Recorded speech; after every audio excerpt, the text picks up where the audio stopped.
Silent disco gone wrong. Last Saturday, my friends and I decided to host a silent disco at my apartment, because apparently we're all introverts who still want to dance but without, the intolerable burden of human interaction or loud music. The plan was simple: everyone brings their own wireless headphones, we sync up to a shared playlist over Wi-Fi, and then everyone dances in blissful, silent unison like a herd of socially awkward gazelles. Things started out great, everyone arrived, snacks were plentiful, and my neighbor only threatened to call the police once, which I consider a win. About 5 minutes in, right as we were all grooving to Uptown Funk, the Wi-Fi decided to take a spontaneous sabbatical.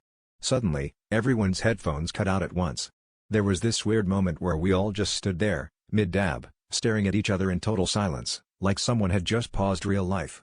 My friend Sam tried to save the vibe by pretending to beatbox, but it sounded less like music and more like he was choking on a tortilla chip. Meanwhile, my roommate tried to reconnect the router by whispering sweet nothings to it, because apparently love is stronger than a 5 GHz signal.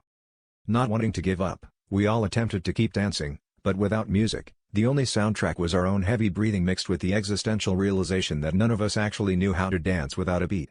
At one point, I looked around and realized we basically looked like a group of confused Sims after the stereo gets deleted.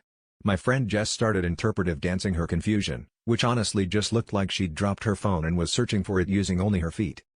After about 10 minutes, someone finally broke the silence with, "Hey, is it still a silent disco if the only thing we're listening to is the sound of our collective disappointment?" At that point, we all agreed the only thing more silent than our disco was our Wi-Fi connection, and possibly our social lives. So, we declared it a night, but at least now we know, the only thing that dropped harder than the bass was our internet connection.